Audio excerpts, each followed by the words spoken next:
A powerful black civil rights attorney finds himself unjustly targeted and arrested by a corrupt officer who judges him solely by his appearance. Despite his calm and composed demeanor, the officer escalates the situation with blatant racial prejudice, dismissing the lawyer's identity and authority. The arrest exposes deep-rooted biases and systemic racism in the justice system, leaving the audience infuriated at the abuse of power and mistreatment. As tensions rise, the protagonist's strength and integrity become a focal point in a story that challenges assumptions and reveals the ugly truths of racism in America.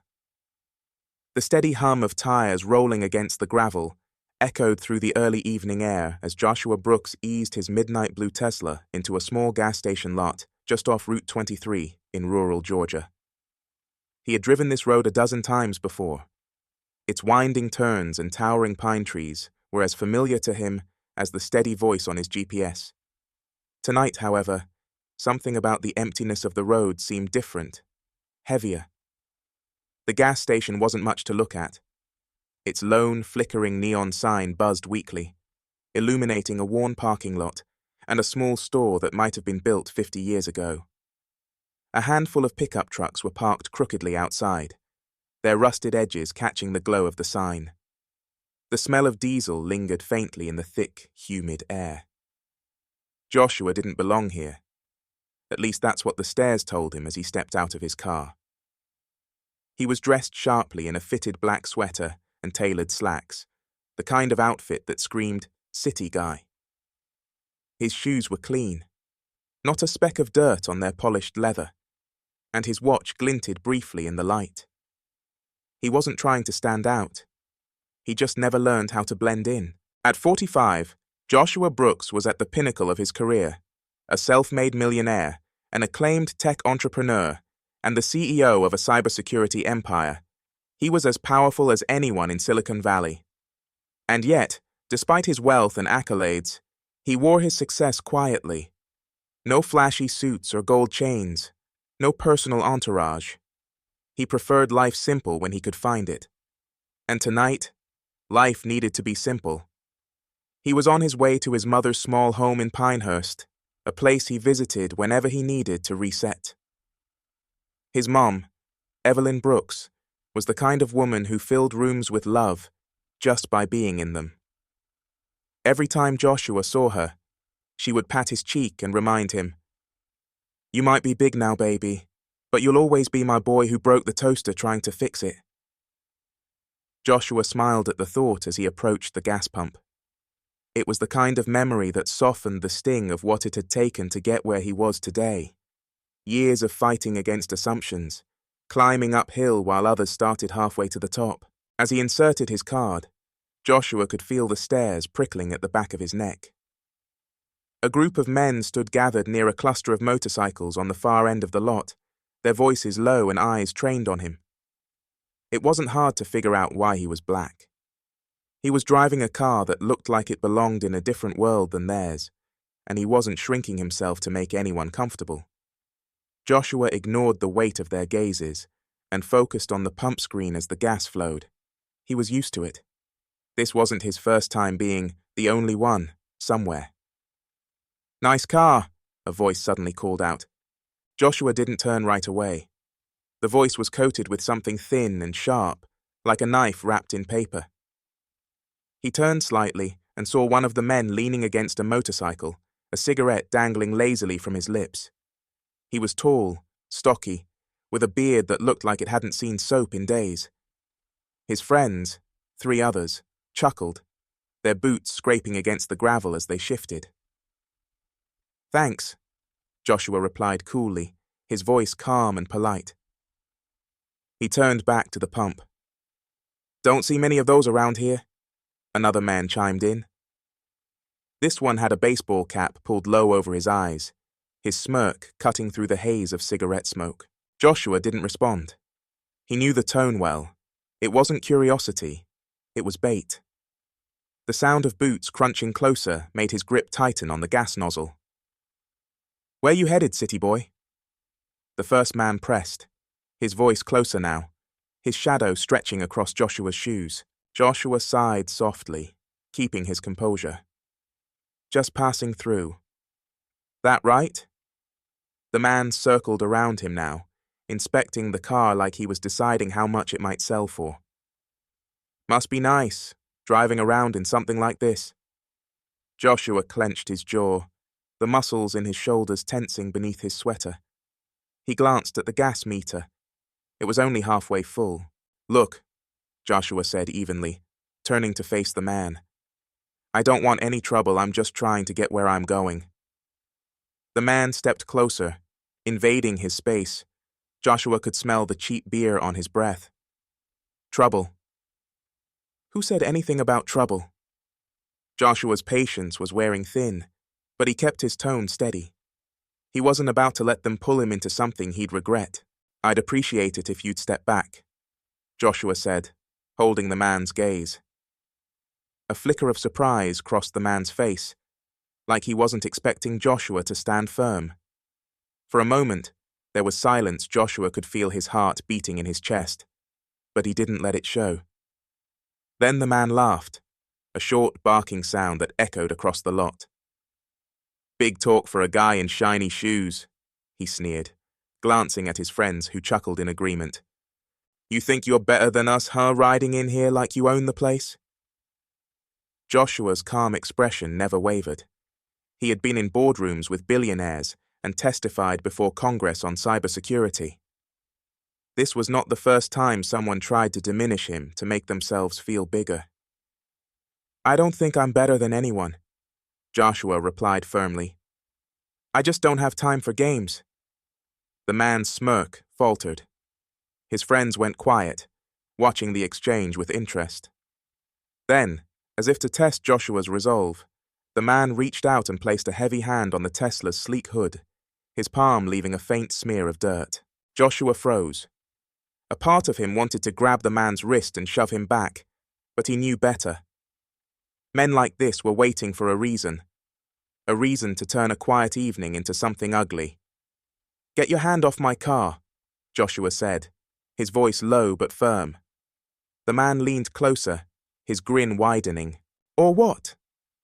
The gas pump clicked loudly, signaling the tank was full. Joshua took a deep breath, steadying himself. He didn't move for the man's hand or rise to the challenge. Instead, he stepped around the man calmly and returned the nozzle to its place. As he did, he noticed something from the corner of his eye. One of the men by the motorcycles had pulled out his phone. The glow of the screen told Joshua exactly what was happening. They were filming him, waiting for him to slip up. He exhaled slowly and straightened up, meeting the man's gaze one final time. Move your hand, Joshua said, his voice a razor-sharp edge of authority. Now. Something about the way he said it, calm, controlled, and unmistakably commanding, made the man hesitate. For a moment, Joshua saw the flicker of doubt in his eyes. Then, slowly, the man lifted his hand and stepped back. Joshua didn't wait for more words. He climbed into his car and shut the door, locking it with a soft click. The men stood watching him as he started the engine, their faces a mix of frustration and confusion, like they weren't sure whether they had won or lost. Joshua pulled away from the gas station, the tension finally breaking as the lot disappeared in his rearview mirror. His hands gripped the wheel tightly, his heart still racing as the hum of the Tesla's engine filled the silence. The steady rhythm of his steps echoed down the narrow hallway, polished leather shoes tapping softly against the worn marble floor. Judge David Caldwell moved with the kind of quiet confidence that came not just from the robe he wore during the day, but from the years of work that got him there. At 50, David was at the pinnacle of his career, a respected federal judge with a reputation for fairness, composure, and unshakable integrity. But if you passed him on the street, you might not guess it. David had always been a man who eschewed flash for substance. His wardrobe, though impeccable, rarely strayed beyond clean-cut suits in navy or charcoal. His house, a modest craftsman-style home just outside of Atlanta, was paid for long ago, and his old sedan still purred as smooth as the day he bought it. Even the watch on his wrist, a classic gold Rolex, had been a gift from his late father, a reminder of where he came from, rather than where he'd arrived. He hadn't come from money. David's father, a welder in a Birmingham steel plant, raised him on values of hard work, humility, and resilience. His mother, a Sunday school teacher, instilled a quiet strength in him, always telling him, "Don't let their doubts shape your future, David. Be the man you know you can be." And now, all these years later, David was not just a man who believed in justice. He was a living embodiment of it. But justice wasn't always blind. Not in a world like this. The day was sweltering as David stepped out of the Fulton County Courthouse, the weight of the heat pressing down like an anvil. The sun blazed white overhead, bleaching the sidewalks and sending ripples off car hoods baking in the afternoon glare. Atlanta in August had a way of slowing everything down, the thick humidity forcing even the fastest-moving city folk to take their time. David loosened his tie as he made his way across the square, weaving between groups of people rushing back from lunch. The courthouse steps behind him felt grand and looming, yet they offered no real protection from the tension that swirled in the air. Even here, in the heart of a progressive city, old prejudices ran like undercurrents beneath everything. David could feel it sometimes. The second glances when he entered a room, the pauses that lasted just a moment too long when he introduced himself to someone who hadn't read his bio. The double takes when people realized a black man stood at the helm of such authority, but none of it ever knocked him off balance. Today, however, was a rare day off. David had wrapped up a particularly grueling trial the day before, a weeks-long case that had left him drained both physically and mentally. And so, instead of taking the long drive home, he decided to reward himself with a stop at Bellevue Rare Books and Cafe, a cozy little shop nestled in the heart of Midtown. It was his quiet retreat, a place where time seemed to slow, and people cared more about stories than status. The bell above the door jingled softly as David stepped inside, the air conditioning sweeping over him like a cool sigh. The smell of coffee and old paper greeted him, earthy and familiar. Bellevue was nothing like the chain cafes popping up on every corner. Its shelves were cluttered with leather-bound tomes, their spines gilded with stories that had survived generations. "Good afternoon, Judge Caldwell," came a cheerful voice from behind the counter. David looked up to see Rosa, the shop's owner, grinning at him from beneath her green barista apron. Rosa was a petite woman in her 60s, her silver hair coiled into a neat bun. She'd known David for years, long before Judge ever preceded his name. "Afternoon, Rosa," he said warmly, offering her a polite smile. "How's business today?" "Oh, you know," she replied with a playful wave of her hand. "A few new faces, but mostly the usual suspects. You here for your usual?" "You know me well." Rosa nodded knowingly, already reaching for the French press she reserved for David's coffee. "You find your book and I'll have it ready for you in 5. David thanked her and strolled deeper into the shop, his fingertips grazing the spines of the books as he passed. Bellevue was quiet this time of day, save for the faint hum of conversation drifting from a table near the back. A few patrons sat scattered throughout the cafe, a college student hunched over a laptop, an older couple flipping through a photo album, and a small group of businessmen in pressed shirts holding a quiet meeting. David found his spot near the window, where the sunlight slanted in just right, illuminating the small round table without making it unbearable. He set his briefcase down and settled into the creaking wooden chair, exhaling deeply as the tension in his shoulders began to ease. But just as he pulled out his tablet to catch up on the day's headlines, he heard a voice from the group of businessmen. "Can you believe this nonsense they're saying that Judge actually sided with those protesters?" David froze mid-swipe, his ears picking up every word. "I read that too," another man said, his tone sharp and bitter.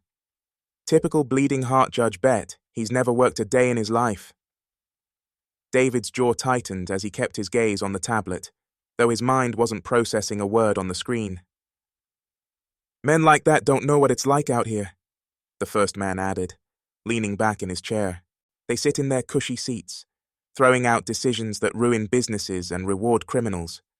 Makes me sick. The sound of Rosa placing the coffee down startled David from his thoughts. She gave him an apologetic look, as though she knew what he was hearing. Don't let it bother you, David, she said softly. Some folks don't know what they don't know. David forced a small smile and nodded, though the words lingered. They don't know what they don't know. But the truth was, they didn't want to know. As David sipped his coffee, the businessmen's conversation only grew louder, their tone turning to laughter. Hell, you could put a monkey in a robe, and it'd make better calls than some of these judges. The laugh that followed echoed sharply through the quiet cafe, hitting David like a punch. His stomach coiled with anger, his knuckles whitening around the handle of his cup. He felt Rosa's eyes on him, her expression a mix of concern and silent understanding. He took a breath, holding it for a moment before exhaling slowly. This wasn't the first time he'd heard something like that, and it wouldn't be the last. David had spent his life proving people like them wrong, not through anger, but through excellence. He wouldn't let their ignorance define him. Still, as he sat there, the weight of their words lingered. The fact that they could say such things, confidently, loudly, without consequence, was a stark reminder that no title or accomplishment would ever erase what some people chose to see when they looked at him. David finished his coffee in silence, his calm exterior masking the storm that brewed beneath outside. The sunlight had shifted, casting long shadows across the sidewalk. He gathered his things and rose from his seat, his movements deliberate as he made his way toward the door. As he passed the group of businessmen, their laughter quieted, their eyes flickering up to meet his. David met their stares head-on, his expression unshaken, his gaze sharp enough to pin them in place. "Gentlemen," he said, his voice calm and measured. "Enjoy your afternoon." There was something in his tone that made them falter, their smug grins slipping into uncertainty as he walked past. Rosa gave him a quiet nod of solidarity as he left, the door jingling softly behind him. The world outside was just as it had been, hot, unrelenting, and indifferent. But David Caldwell had faced worse than the ignorance of a few men in a coffee shop. He straightened his tie and stepped onto the sidewalk, the hum of the city rising to meet him as he walked toward his car. He was a judge, a man of the law, and despite it all, he knew the fight for justice didn't just happen in courtrooms, it happened everywhere, every day. And today was far from over. David Caldwell stepped into the late afternoon heat with practiced ease, the door of Bellevue Rare Books jingling shut behind him. The businessman's sneering laughter still echoed faintly in his mind, but he pushed it aside. After years of service, David had learned not to carry the small battles with him. Those sharp barbs of ignorance were distractions, not defeats. He straightened his tie and headed toward his old black sedan parked on the curb. The courthouse loomed just down the street, its marble facade bathed in golden light as the sun began to dip lower. As David approached his car, he noticed a small commotion unfolding across the street. A white luxury SUV sat parked awkwardly by a fire hydrant, its hazard lights blinking. Nearby, a police officer in a crisp uniform leaned into the window of an old station wagon, his expression tense as he scrawled furiously onto a ticket pad. A black woman stood beside the car, her voice raised but composed. "I told you, officer. I'm picking up my daughter. I was here for less than a minute." The officer didn't look up. "And I told you, ma'am, that's no excuse to park illegally. You need to move." David slowed his steps, watching the scene unfold. The woman, maybe in her late 30s, was dressed in scrubs, the kind nurses wore after a long shift. Her face was flushed with frustration, strands of her braids coming loose at the edges. A honking horn punctuated the air as cars weaved around the SUV, drivers glaring in irritation. The SUV's driver, a white man in his 40s with a Bluetooth headset in his ear, leaned lazily against the hood, scrolling through his phone. He barely noticed the chaos he was causing. "Excuse me," the woman protested again, pointing across the street. "You're ignoring that. That SUV is blocking traffic, and I'm the one getting a ticket." The officer finally paused, his eyes narrowing as he looked at her. "Ma'am, if you don't calm down, I'll have no choice but to escalate this further." David recognized the tone instantly. Calm down. The words carried the weight of a warning, one that rarely came with good outcomes. His pulse quickened as he watched the nurse's composure falter, her exasperation bubbling to the surface. David adjusted his cufflinks and crossed the street, stepping onto the curb with deliberate calm. His presence, tall, poised, and deliberate, commanded attention without effort. "Is there a problem here, officer?" David asked smoothly, his voice even but carrying a natural authority. The officer turned to him, brows furrowing as he scanned David's face, and then his suit, clearly sizing him up. "Who are you?" "Just a concerned citizen," David replied. He gestured subtly toward the SUV. "It looks to me like there are two situations here, but only one ticket being written." The officer's jaw tightened, and David saw it, the flash of irritation behind the man's eyes, a wariness that always seemed to appear when someone like David didn't back down. "Sir, I'm handling the situation," the officer replied curtly. "Is that so?" David's voice remained calm, but he allowed a hint of steel to slip into his words. "It just seems inconsistent. Officer, one vehicle is causing an obstruction. The other is, as I understand, simply parked for a moment. Yet only she," he nodded toward the woman in scrubs, "is receiving a ticket. Can you explain that?" The officer's eyes narrowed further. "Sir, I don't need you interfering. I'll ask you to move along." "Interfering?" David asked, raising an eyebrow. "I'm not interfering, I'm asking questions, as any citizen has the right to do." The man in the SUV finally looked up, peeling his gaze from his phone. "Hey, officer, you mind hurrying this up? I'm running late for a meeting," he called casually, flashing a toothy grin. David couldn't help but notice the shift in the officer's posture, how the man seemed to relax, if only slightly, when addressing the SUV driver. "I'll be with you in a moment, sir," the officer said, his tone notably friendlier. The nurse stared incredulously at the scene, her lips parting in shock. She glanced at David, searching his face for understanding, and found it there in the steadiness of his gaze. "I'm sorry, officer," David interjected smoothly, "but I'd like your name and badge number." The officer stiffened. "What?" "Your name and badge number," David repeated, his tone polite but firm. "I'd like to make sure I have the details correct when I file a formal inquiry into this interaction." The nurse's eyes widened slightly, surprise flickering across her face. A few bystanders, shoppers lingering on the sidewalk, a woman with a stroller, had stopped to watch, sensing the brewing confrontation. "Are you threatening me, sir?" the officer asked, his voice dangerously low. "Not at all," David replied, offering a thin smile. "I'm simply holding you to the same standard you expect of others." The air felt electric with tension. David could see the officer's jaw clenching, the weight of 1,000 decisions hanging in the space between them. He was certain this wasn't the first time the man had been called out for behavior like this, but maybe it was the first time someone had done so with such unwavering calm. The officer's gaze flicked between David and the crowd that was beginning to grow. With a frustrated sigh, he ripped the ticket from his pad and shoved it into his pocket.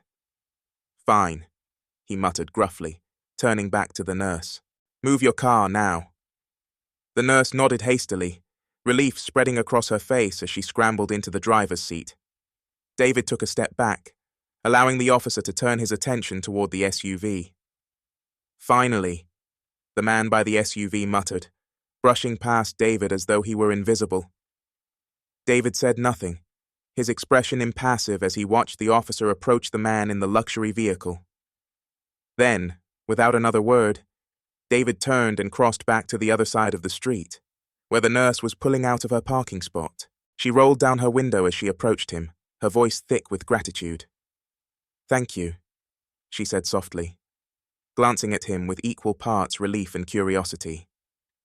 "You didn't have to do that." David gave her a small nod, his hands in his pockets. "Of course, take care of yourself." As she drove off, David exhaled slowly, the tension easing from his shoulders like air escaping a valve. He turned back toward the courthouse, where the afternoon light cast long shadows across its towering steps. The interaction had been minor, a momentary glimpse of a much larger issue that never seemed to disappear. It wasn't just about parking tickets or misplaced authority. It was about a system that worked differently depending on who you were and what you looked like. David knew this wasn't the last time he'd see it. People like that officer existed everywhere, in courtrooms, in boardrooms, in coffee shops, always operating under the same assumptions. But David also knew the power of challenging it, even in small ways. Sometimes justice didn't happen in grand gestures. Sometimes it happened one quiet moment at a time. He climbed the courthouse steps, his footsteps steady and deliberate. There was work to do. The courtroom buzzed with low chatter. As the afternoon session prepared to resume, David Caldwell sat in his usual position. Second row, center, hands folded neatly in his lap. Around him, attorneys shuffled papers, clerks darted back and forth with files, and murmured conversations carried through the high-ceilinged chamber. Sunlight streamed through tall, narrow windows, casting streaks of gold across the polished wooden benches. Despite the calm surface of the room, David could feel the undercurrent of tension rippling beneath. It had been building since his quiet confrontation outside the courthouse the day before David had handled it, just as he always did. Measured, professional, composed. But this time felt different. Officer Daniels sat near the front, his presence an ominous shadow Daniels had taken over today's security detail, a move that didn't feel coincidental. His stare was piercing, the corner of his mouth curled into a mocking smirk every time their eyes met. It was a silent message, one David understood too well. Daniels was waiting, baiting him, daring him to push back. David wasn't a man who rose easily to taunts. He had spent years honing the skill of restraint, even in rooms filled with prejudice. But Daniels was dangerous. The sharp clap of a gavel shattered the hum of voices. Judge Whitaker, a middle-aged man with slicked-back grey hair and an air of quiet authority, settled into his seat. "Court is now in session," he declared, voice echoing through the chamber. As the proceedings began, David leaned back slightly, pretending to follow the case at hand. An overdue mortgage dispute. His mind, however, was elsewhere, turning over the events of the past few days. Bellevue Rare Books. The parking incident. Officer Daniels' all minor, isolated moments, yet strung together, they painted a familiar picture. A picture David had seen before. Out of the corner of his eye, he noticed Daniels rise from his seat and disappear through the side door. David's brow furrowed slightly, unease creeping up his spine. Daniels wasn't the type to leave quietly. Moments later, the side door swung open again, and Daniels returned, followed by two uniformed officers. They spoke in hushed tones before splitting up, one officer making his way toward the back of the courtroom. David's pulse quickened. It happened quickly. Daniels strode purposefully down the aisle, stopping directly beside David's bench. For a moment, the courtroom carried on around them. Oblivious to the rising storm, Daniels leaned in, his voice low but dripping with smug satisfaction. "Mr. Caldwell," Daniels said, making David's name sound like a slur. "I'm afraid I'll need you to come with us." David turned his head slowly, locking eyes with Daniels. "I'm sorry, what?" You heard me, Daniels sneered. We've received reports that you were involved in a fraudulent case outside this courthouse yesterday. We need to ask you a few questions, official business. The courtroom had gone silent. All eyes turned toward David. Even Judge Whittaker paused mid-sentence, his gaze flicking toward the disturbance. David's blood boiled under the surface, but outwardly, he remained perfectly calm. Fraudulent case? David asked, his voice a low hum. You're going to need to be more specific, officer. Daniels smiled coldly, clearly enjoying the moment. Why don't you come along, and we'll discuss it at the station? Officer Daniels. Judge Whittaker's sharp voice cut through the tension. What's going on here? Daniels turned slightly, his tone suddenly polished and respectful. Apologies, Your Honor. This is a matter outside of the court's proceedings. We'll handle it discreetly. David looked up toward the bench. Your Honor, this is... Sir, Daniels interrupted, his voice louder now for everyone to hear. If you refuse to comply, I'll have no choice but to consider this obstruction. Are you resisting? The murmurs in the room grew louder. David could feel the weight of dozens of eyes on him, many staring with confusion, others with judgment. Daniels had orchestrated this moment perfectly. He was dragging David into the spotlight, stripping him of dignity under the thin veil of authority. David took a slow breath, steadying his hands. Daniels wanted him to lash out, to crack under the pressure, to lose control so that Daniels could call it resistance, justification for something far worse. I'll cooperate, David said finally, his voice ringing clear and calm. No need to escalate this. He stood slowly, his every movement deliberate and measured. Daniels smirked again, nodding to the two uniformed officers who immediately flanked David on either side. You're making a mistake, a voice said suddenly from the back of the room. David turned just enough to see her, Lieutenant Karen Mitchell, a young, sharp-witted officer who had recently transferred to the precinct. She stood near the rear exit, her brow furrowed and her arms crossed tightly. Her presence alone seemed to break the spell that had fallen over the room. Stay out of this, Mitchell, Daniels barked, his face darkening. Karen didn't move. This doesn't feel right, Daniels. What's the charge? Daniels ignored her, gesturing for the officers to move. They began escorting David up the aisle, the silence of the courtroom heavy and suffocating. People whispered, some craning their necks to catch a better look. David kept his chin lifted, refusing to let the moment diminish him. As they exited through the side door, David caught a glimpse of Karen's face, her eyes following him, unreadable, but filled with something that looked like guilt. The interrogation room at the precinct was small and stifling. A dull yellow light flickered overhead, and the walls were bare save for a clock that ticked far too loudly. David sat at the metal table, his hands resting calmly in front of him. Across from him, Daniels leaned back in his chair, a predator playing with his prey. You're quiet, Mr. Caldwell, Daniels said finally, breaking the silence. You'd think a man like you would have something to say for himself. David met his gaze evenly. I'm waiting to hear what I've been accused of.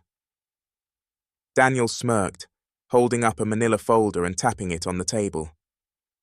Oh, we've got complaints, people claiming you're running scams, pretending to help them with legal matters and then taking their money. That's absurd. Is it? Daniels leaned forward, his voice dropping. Men like you, hiding behind fancy suits and big words, thinking you're untouchable, I see through it. David stared at him, the tension in the room thick as molasses. This isn't about complaints. This is about you. Daniels blinked, his smirk faltering. What did you say? You heard me. David's voice remained calm, but the steel was there. You're trying to humiliate me because I dared to question you. This isn't justice. This is your pride. Daniel's face darkened, his jaw tightening. For a moment, David thought he might lunge across the table, but instead, Daniel stood abruptly, slamming the folder down. "You don't get to talk to me like that." The door creaked open before Daniels could continue. Karen Mitchell stood in the doorway, a file in her hands. "Daniels," she said coolly, ignoring his glare. "We need to talk now." "I'm busy." "No, you're not." Karen's voice left no room for argument. "This is important." Daniels looked like he might explode, but after a tense pause, he stalked out of the room, slamming the door behind him. Karen stepped inside, setting the file down in front of David. "Mr. Caldwell," she said quietly, "I don't know what game Daniels is playing, but something about this doesn't add up." David looked at her, studying her expression. "What are you saying?" She pushed the file toward him. "I've been reviewing complaints filed against Daniels over the past year. He has a pattern, targeting individuals like you. It's subtle, but it's there." David exhaled slowly, his mind whirring. Karen hesitated before adding, "I think he's trying to push you into a corner, but this time he's gone too far." The door burst open again, and Daniels reappeared, his face flushed with anger. "Mitchell, what the hell are you doing?" Karen straightened, her gaze sharp. "I'm doing my job, Daniels." The tension in the room reached a breaking point, the air buzzing with the threat of something about to snap. David looked between the two officers, the pieces beginning to fall into place. He realized then that this was no longer just about him. This was bigger, and it was time to fight back. David Caldwell sat motionless in the sterile, grey-walled interrogation room.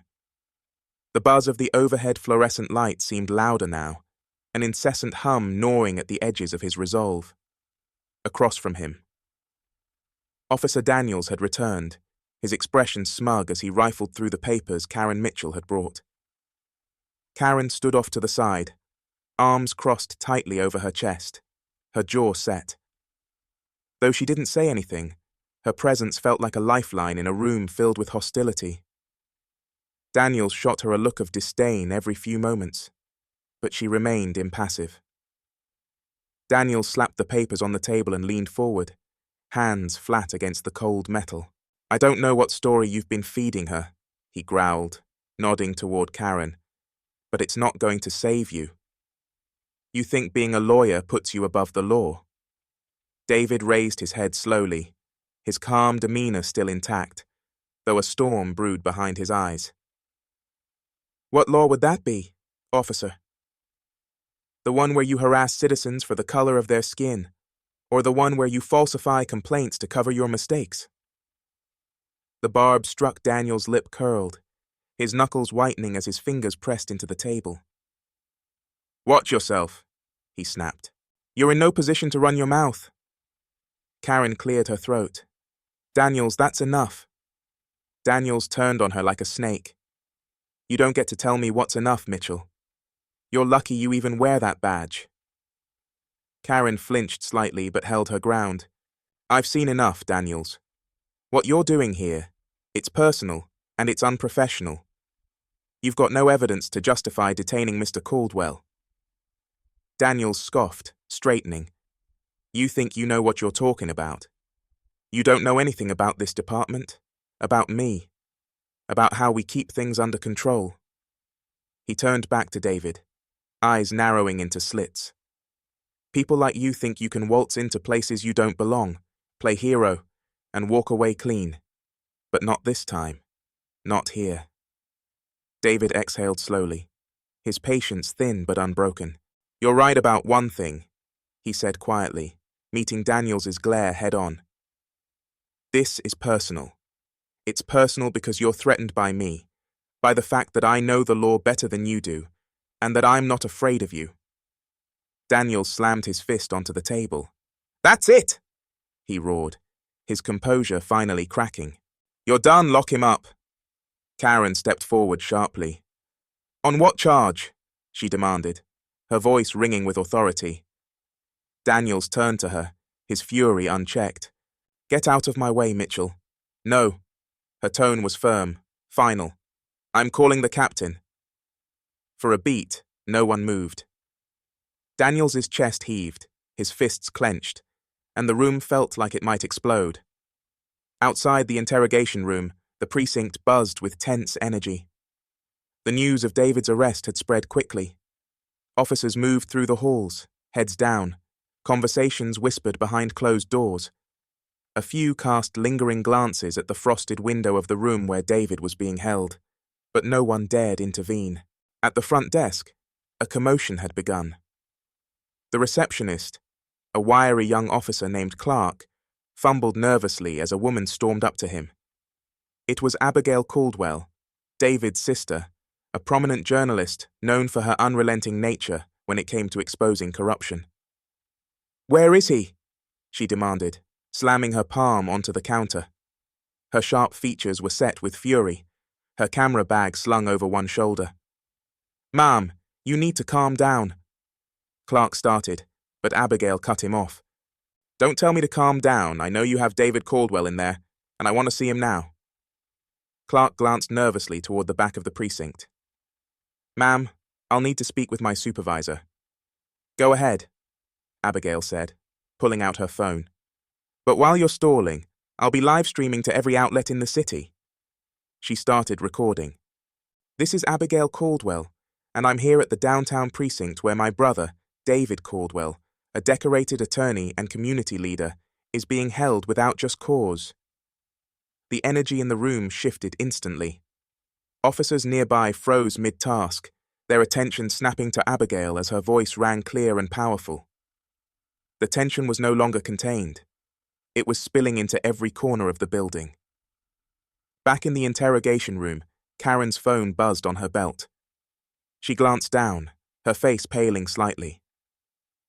"Daniels," she said urgently, "you need to stop this. There's a media storm brewing outside. Abigail Caldwell is here." Daniel's face twisted. "That woman's a parasite," he spat. Karen ignored him, turning to David. "Sir, I'm trying to fix this."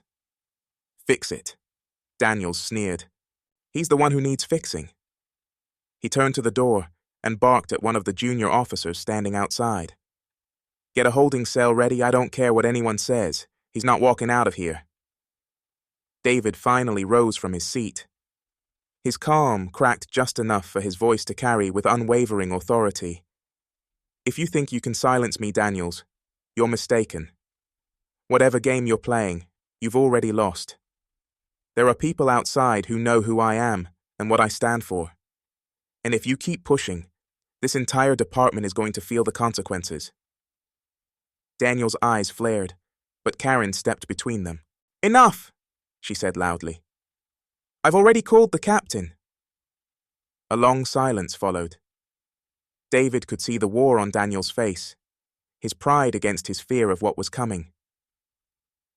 Outside the door, footsteps pounded down the hall, growing louder with each second. The door burst open, and Captain Rhodes entered, flanked by two senior officers. His face was red with fury, his sharp eyes zeroing in on Daniels. What the hell is going on here? Daniels opened his mouth to speak, but the captain cut him off. "Save it, I've got Abigail Caldwell raising hell out front, and I just got a call from the mayor's office demanding answers. You'd better have a damn good explanation." Daniels faltered. "Captain, Rhodes's gaze flicked to David. "Mr. Caldwell, I'm releasing you immediately. I deeply apologize for this situation." David nodded once, his face impassive, but his pulse still racing. Rhodes turned back to Daniels, his voice dropping to a dangerous growl. "And you, meet me in my office now." Daniels glared at David one last time, his face twisted with venom, before storming out of the room. Karen exhaled audibly, shoulders sagging with relief. "Thank you, Captain." Rhodes nodded curtly. "Get him out of here." As David followed Karen out of the interrogation room, the weight of the day settled heavily on him. The precinct was silent as they passed through it. Officers watching quietly, some with shame, others with barely concealed anger. At the front of the building, Abigail was waiting. The moment she saw David, she rushed forward, pulling him into a tight embrace. "Are you okay?" she whispered, her voice thick with emotion.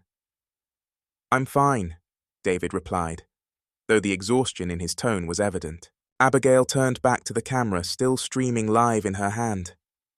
They tried to silence him, but David Caldwell isn't someone you silence. This fight isn't over. David looked out toward the growing crowd of reporters and activists gathering just beyond the precinct doors. The world was watching now, and there would be no hiding what had happened here today. The battle had only just begun. David stood in front of the packed city council chamber, the fluorescent lights buzzing above, the air thick with anticipation. Every seat was filled. Community members, activists, reporters with their cameras trained on him. A crowd of onlookers had gathered just outside the glass doors, their muffled murmurs bleeding into the tense silence inside. At the long, elevated table sat the city council members, stoic and unreadable. At the center, Captain Rhodes sat with a firm yet weary expression, while to the far right sat Officer Daniels, arms crossed, his expression smug and unrepentant.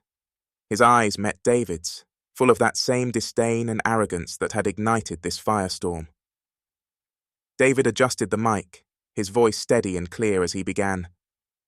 "My name is David Caldwell, and I stand here not just for myself, but for every person who has ever been mistreated, profiled, or silenced by the very system meant to protect them." A ripple moved through the crowd, quiet approval mixed with charged expectation. Abigail, seated in the front row, her phone streaming live, gave a small nod of encouragement. David paused, letting the weight of the moment settle before continuing. "A week ago, I walked into a courtroom as a lawyer, someone with a clear purpose to seek justice and truth. Instead, I was unlawfully detained, harassed, and threatened by an officer who should have known better." Daniels smirked at this, but David wasn't rattled. He straightened, his gaze unwavering. "Officer Daniels," David said, his tone pointed. "You represent everything that is broken within this system. When you handcuffed me in front of my peers, it wasn't because I did anything wrong. It wasn't about justice. It was about power.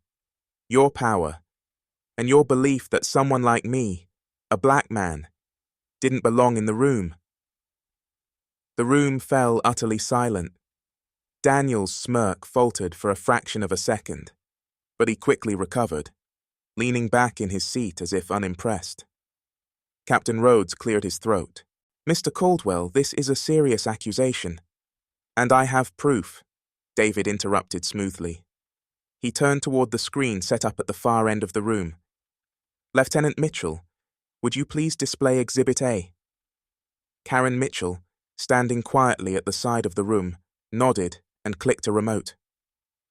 The screen flickered to life, displaying grainy security footage from the courthouse lobby, footage Daniels clearly hadn't anticipated. The video showed the incident in full detail. It captured David calmly, showing his identification before Daniels grabbed him aggressively. The audio, though faint, picked up Daniels sneering, "You people always think you're above the rules." Gasps erupted across the room.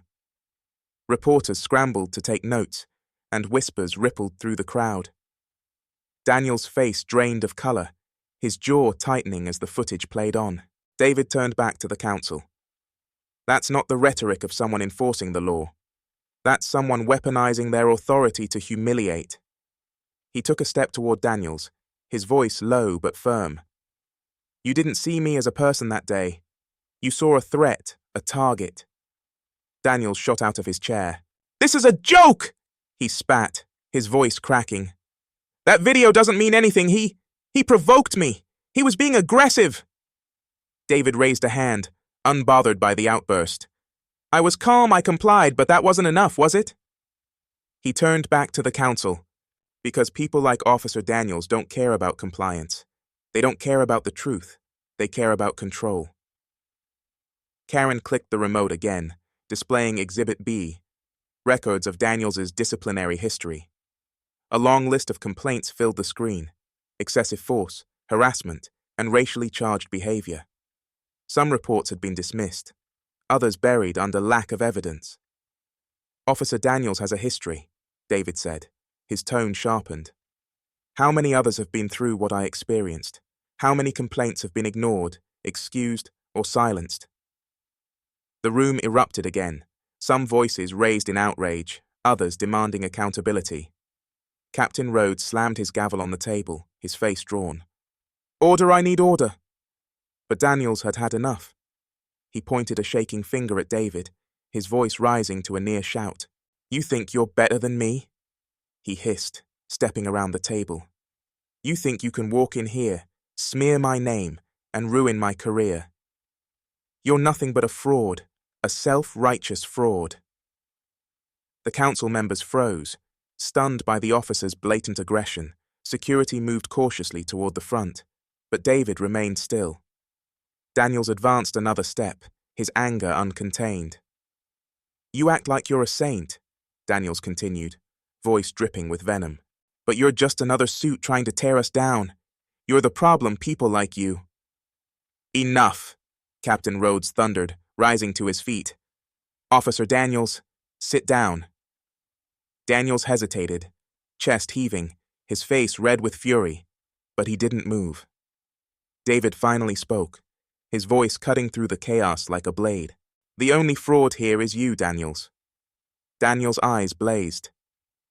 "You wear a badge, but you don't serve justice," David continued. "You serve yourself, your ego, your prejudice, your need to feel superior. But let me be clear. You don't get to silence me. You don't get to decide who belongs here and who doesn't." David stepped closer, his calm demeanor juxtaposed against Daniel's unraveling composure. "You are afraid of men like me, because we refuse to bow, because we fight back, and because when we speak, people listen." The room erupted in applause. Abigail shot to her feet, tears glistening in her eyes as she cheered with the rest of the crowd. The council members exchanged tense glances, the weight of the evidence and Daniel's behavior impossible to ignore. Captain Rhodes's voice rose above the noise. "This hearing is adjourned," he announced. "Effective immediately, Officer Daniels is suspended, pending a full investigation into his conduct and disciplinary history." Daniels staggered backward, his mouth opening as if to protest, but no words came. Security moved in, escorting him out of the chamber as the cameras captured every moment. David exhaled, the tension finally lifting from his shoulders. He turned to Abigail, who rushed forward to embrace him tightly. "You did it," she whispered. "You finally did it." But as David looked out over the cheering crowd and the council members' solemn faces, he knew this wasn't the end. The system wasn't fixed. Daniels was just one symptom of a much larger disease. Abigail pulled back, her expression serious. "This isn't over, David." "I know," he replied quietly, watching as reporters swarmed around the council table, demanding statements. "This is just the beginning." Outside the council chambers, the crowd waiting in the streets cheered as David stepped into the cool evening air. Flashbulbs exploded, microphones thrust toward him, and chants for justice echoed into the night. David stood tall, a calm pillar amidst the frenzy. He raised his voice above the noise. "This fight is not mine alone. It's ours together. We can demand the change this system so desperately needs, and together, we will see justice." The crowd roared in response, a wave of energy surging through the gathering. David's heart swelled. Not with victory, but with determination, because the work had only just begun. The faint echo of heavy boots ricocheted off the walls as David followed the officers down the dimly lit corridor toward the interrogation room. The fluorescent lights above flickered like a heartbeat, their cold, sterile glow casting long shadows. Every step felt heavier than the last, a rising weight of anticipation and unspoken tension. Officer Daniels sat at the far end of the room, slouched in a chair with the arrogance of a man who thought he was untouchable. His uniform was slightly wrinkled, his hands folded in front of him, and that smirk, the one that seemed permanently etched into his face, was waiting for David like an open challenge. A security camera blinked in the corner, its quiet presence the only reminder that everything was being recorded. David stepped inside, his footsteps slow and deliberate. He didn't need to speak immediately. His presence alone shifted the air. Lieutenant Karen Mitchell followed closely behind, setting a stack of files on the steel table with a thud that broke the silence. "Mr. Caldwell," Daniels drawled, his voice oozing condescension. "I'd ask what brings you here, but I have a pretty good idea."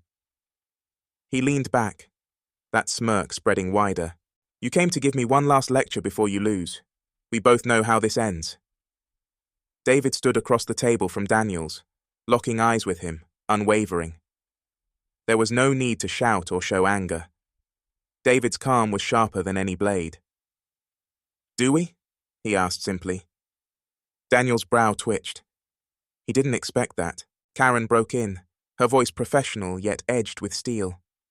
"Officer Daniels, you are here to answer for a series of serious allegations: excessive force, harassment, false arrest, and abuse of authority.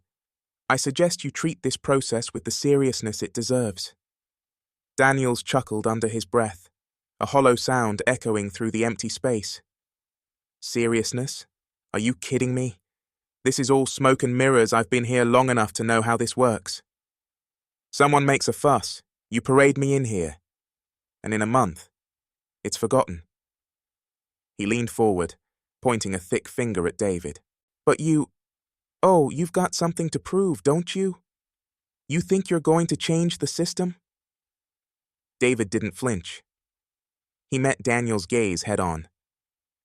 "No, Daniels, I don't think I'm going to change the system.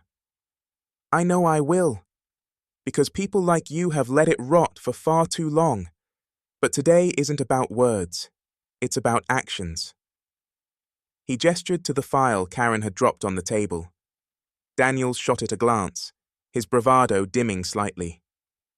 The top sheet, visible under the translucent folder cover, bore his name, bold and unrelenting. Karen spoke as she opened the file, her voice razor-sharp. "Officer Daniels, what you fail to understand is that your misconduct is not just an isolated incident. It's part of a pattern." "Pattern, please." Daniels rolled his eyes. Karen continued undeterred. 12 formal complaints of racial profiling in 3 years. 8 allegations of excessive force. 5 incidents of tampering with evidence, all of which, mysteriously, disappeared from official records. At that, Daniels froze, his smirk faltering. "You don't have proof of that." David stepped closer, his voice low and measured, a calm storm building. "You're right. It took a lot of digging to find the paper trail. Records wiped clean, complaints conveniently dropped. But people talk, Daniels. I talked to them. Community members, victims, even officers who are ashamed to wear the same badge as you. Lies." Daniel's voice cracked slightly, his mask of arrogance slipping. Karen slid a second file toward him. "That's an affidavit from a former dispatcher who witnessed you tamper with evidence 3 years ago. You thought she wouldn't come forward, didn't you? You counted on her silence, just like you've counted on everyone else's." Daniels shot to his feet, the chair scraping violently against the floor. "This is bull." "Sit down," Karen barked, her voice reverberating off the walls. Daniels hesitated, visibly thrown by her authority. He sat, his fists balled on the table, his face red with anger. David moved in closer, now looming over him. "You've built your career on fear and intimidation, Daniels. You've ruined lives, humiliated people, and gotten away with it because the system let you, because you thought no one would hold you accountable, but not anymore. You think you're a hero?" Daniels spat, though his voice trembled with uncertainty. David's expression didn't waver. "I'm not a hero. I'm someone who refuses to let cowards like you destroy what justice is supposed to stand for. Daniels's chest heaved as the weight of the moment started to crack his defenses. You can't pin this on me, he snapped, desperation creeping into his voice. The department will protect me. They always protect their own. Karen's lips curled into a cold, pointed smile. Not this time. As of this moment, the state attorney's office has launched an independent investigation, and given the evidence we've provided, it's only a matter of time before this blows wide open. Daniel's face paled, the realization sinking in. You're bluffing. David reached into his jacket pocket, pulling out a small thumb drive. He placed it gently on the table, directly in front of Daniel's.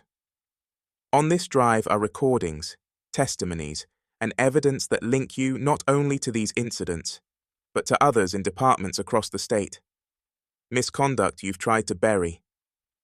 This is going to every news outlet, watchdog organization, and attorney that has been waiting for proof of corruption. Daniel stared at the drive as if it were a live grenade. His fingers twitched, but he didn't reach for it. You can't do that. Oh, I can, David replied calmly. And I will. The silence that followed was deafening. Daniel slumped back in his chair, his bluster shattered. The man who had spent years terrorizing others now looked small, cornered, and powerless. Karen crossed her arms, her voice the final nail in the coffin. Officer Daniels, your actions have disgraced this department and everything it's supposed to stand for. I suggest you start preparing for the consequences. The door creaked open behind them, and 2 officers stepped inside. Officer Daniels, one of them said formally, you are hereby relieved of duty pending further investigation. Please stand. Daniels shot one last venomous glare at David, but it no longer carried weight. He rose reluctantly, his fists still trembling, his pride in tatters. The officers cuffed him, their motions deliberate and practiced. For the first time, Daniels was on the receiving end of a system he thought he controlled. As he was led from the room, David stood tall, unshaken. The door slammed shut behind them, and for a moment, there was nothing but silence. Karen turned to David, her voice quiet. That was masterful. David let out a slow breath, the adrenaline finally fading. It's not over yet, he replied. Daniels is just one part of a much bigger problem. We've opened the door, but there's still a lot of work to do. Karen nodded, respect evident in her eyes. And you'll do it. People are listening now, David. They're watching. David glanced at the empty chair where Daniels had sat, the files still spread across the table like remnants of a battle won. Then let's make sure they don't look away. The news broke the following morning. Headlines blared across major media outlets. Corruption uncovered in police department. Officer relieved pending investigation reports were thorough, detailing the years of misconduct, racial profiling, and abuse of power spearheaded by Officer Daniels. The thumb drive David had handed over to authorities had been the spark, and within hours, it ignited a wildfire. Community leaders, activists, and journalists rallied around the exposed truths, their collective voices demanding change. David sat in his office, his laptop open as the television flickered with coverage of the scandal. Reporters stood outside the precinct. Microphones pointed at faces both familiar and new. Lieutenant Karen Mitchell's firm but calm statement played repeatedly on a loop. We are committed to transparency and accountability. The actions of Officer Daniels do not reflect the values this department should represent, and we will ensure justice is served. David leaned back, his hands steepled, and exhaled slowly. The battle he had fought wasn't over, but he could feel the shift in the air. The walls that protected people like Daniels for years were beginning to crack. The phone buzzed on his desk. It was Karen. You're watching it? She asked. I am, David replied, his tone steady but reflective. You handled it well out there. It's not over, David, she said, her voice cautious. The community is awake now. They're watching everything we do. And Daniels, he's just one piece of the problem. David's eyes moved to the framed photograph on his desk. It was of his parents, standing proudly in front of their modest home decades ago, the weight of history resting on their shoulders. I know, he said quietly, but at least now they know what's been festering in the shadows. That's how we fix it, one truth at a time. Karen paused before responding. Are you ready for what comes next? This isn't going to get any easier. David chuckled softly, though there was no humor in it. Karen, easy never gets us anywhere worth going. 2 days later, David stepped out of his car and onto the steps of the local community center. It was packed, a sea of concerned citizens, activists, local leaders and families. Some carried signs demanding accountability. Others held banners that simply read, Justice for All. David was greeted by Carmen Diaz, the sharp, no-nonsense community organizer who had become a leading voice for reform. Her presence alone was enough to inspire confidence. Her fire was contagious. They're ready for you, David, she said, clasping his hand. This is what we've been fighting for. He nodded, adjusting his suit jacket as they walked through the crowd toward the podium set up on the front lawn. The hum of anxious conversations rippled through the air, but when David took the microphone, the voices quieted, all eyes turning to him. He cleared his throat, his voice carrying the quiet strength of someone who knew how to lead. Thank you for being here, he began. Thank you for refusing to stay silent. The crowd applauded, but David held up a hand, asking for calm. What happened with Officer Daniels was not just about one man. It was not just about his actions. It was about a system that allowed his behavior to go unchecked for years. That system failed every single one of us, especially the people it was supposed to protect. He paused, letting the weight of his words sink in. Faces of all ages and backgrounds stared back at him, some angry, some exhausted, but all hopeful. I'm not standing here today to tell you that it's fixed, David continued. It's not. The fight for justice doesn't end with exposing one officer. It doesn't end with headlines or press conferences. It ends when the system we rely on no longer fails us, and that fight belongs to all of us. Carmen clapped loudly, and the crowd followed her lead, their cheers growing louder. We're already making progress, David went on. A review board, one with independent oversight, will monitor our precinct moving forward. Community representatives will have a voice, and every officer will undergo mandatory bias and ethics training, because accountability isn't a punishment, it's a promise. A man near the front raised his hand. What about the officers who protected Daniels? What about the ones who turned a blind eye? David met the man's gaze, his voice steady. They'll answer for it. This department will not protect anyone who betrays the oath they swore to uphold, I promise you that. More applause. Some shouted in agreement, others whispered amongst themselves, debating the realities of what was being said. As the crowd began to disperse, David walked down the steps and into their midst. People approached him, some to thank him, others to voice their frustrations. A young woman with tearful eyes clutched his hand. My brother was arrested last year for nothing, she said softly. No one listened. I thought that's just the way it would always be. David squeezed her hand. I'm sorry for what happened to your brother. And I promise you, we're listening now. Nearby, Carmen was coordinating a group of volunteers, organizing outreach programs for the community. David watched as she and her team worked tirelessly, inspired by the momentum of change. It was a small beginning, but it was progress. In the weeks that followed, ripples of reform began to spread. The department implemented changes faster than anyone had anticipated. Officer Daniels, now suspended, faced formal charges of misconduct, his trial looming. Several others within the department, Officers who had quietly covered for him were reassigned, investigated, or fired altogether. A small legal aid office opened downtown, offering free consultations to anyone who felt they had been mistreated by law enforcement. The Community Oversight Board held its first official meeting, its members a diverse blend of activists, residents, and local officials. David attended that meeting, sitting quietly at the back of the room. He listened as people spoke, some with anger, others with hope, but all with determination. It was a rare thing to witness, the beginning of something bigger than any one person. That evening, David walked through his neighborhood, the hum of the city settling into its nightly rhythm. He paused outside a diner, peering through the window.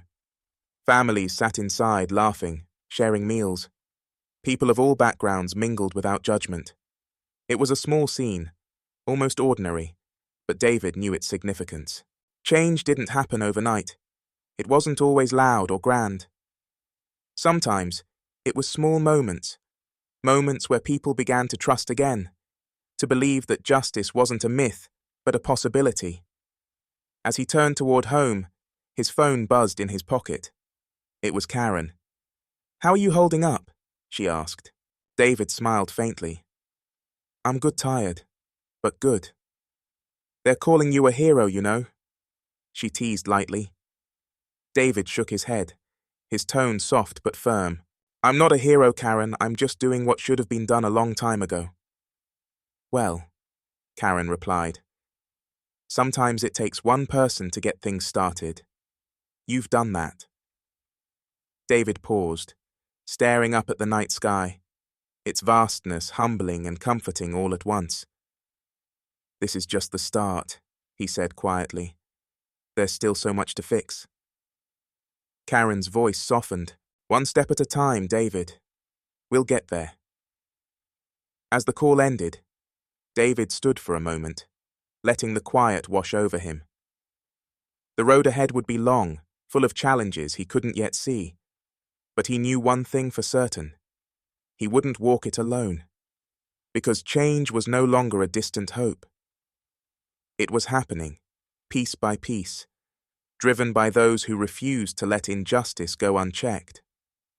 And David Caldwell. He was ready to keep fighting. For the people, for the truth, and for the promise of a better tomorrow. The weeks following the confrontation with Officer Daniels and the revelations that rocked the community were transformative, but not without struggle. Change, as David Caldwell knew all too well, was never linear. It came in waves, sometimes gentle and subtle, other times crashing and relentless. What had begun as one man's fight against systemic injustice had evolved into something far greater. A movement powered by collective will, forged in the fires of truth, resilience, and hope. For David, the road ahead was no longer a solitary one. The lonely battles he had fought, within the courtroom, in board meetings, and in the quiet moments of his soul, had now become shared. The community had opened its eyes and hearts to the realities it could no longer ignore. Families began showing up to community forums, eager to contribute to the dialogue. Teachers spoke out about the importance of educating youth on justice and accountability. Even local businesses stepped forward, pledging their support for reform efforts. The police department, once cloaked in silence and fear, was now under the watchful eye of the oversight board officers, who had quietly endured the old culture, now found the courage to speak up, to challenge what had once seemed immovable. Officers like Lieutenant Karen Mitchell and others embraced the challenge of rebuilding trust, holding themselves and their colleagues to a higher standard. It wasn't perfect, but it was a start. David sat in his office one afternoon, sunlight streaming through the window, illuminating the stacks of files that represented ongoing cases. A knock at the door broke his focus. It was Carmen Diaz, her usual fire tempered by a newfound calm. "You're working too hard again," she teased, stepping inside and placing a coffee cup on his desk. "If you burn out, who's going to hold this city together?"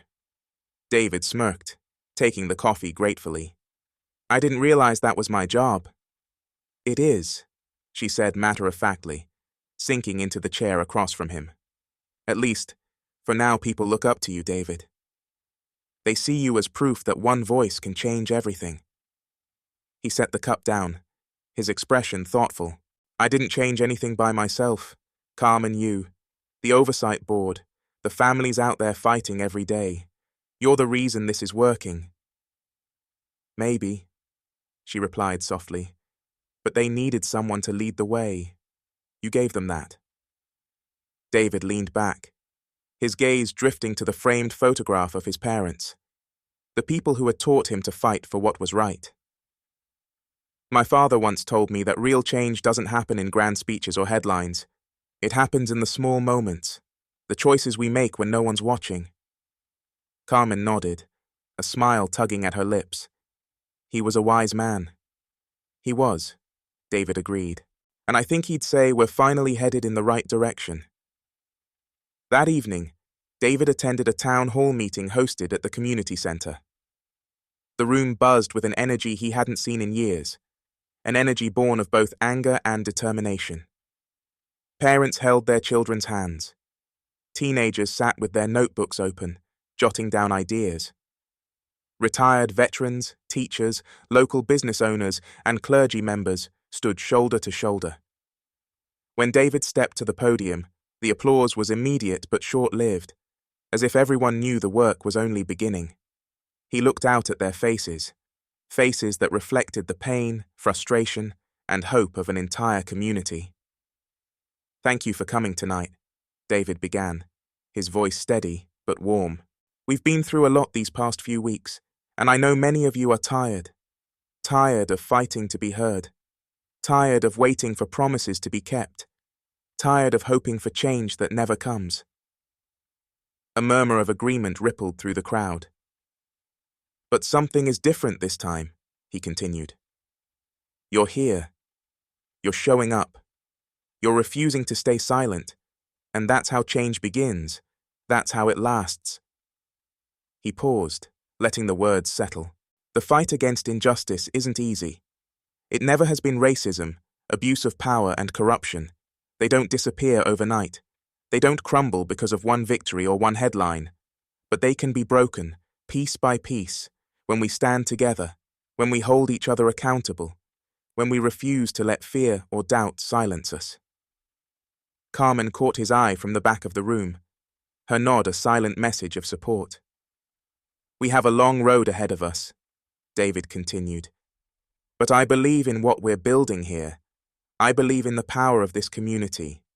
Every time you show up to a meeting, every time you ask questions, every time you demand better, you're creating something real, something that can't be ignored. A young boy, no older than 8, raised his hand. Mr. Caldwell? David smiled, stepping back from the podium. Yes? The boy's voice was small but clear. Does that mean things are going to be fair now? The room fell silent, all eyes shifting toward David. He walked down from the stage, crouching to meet the boy's gaze.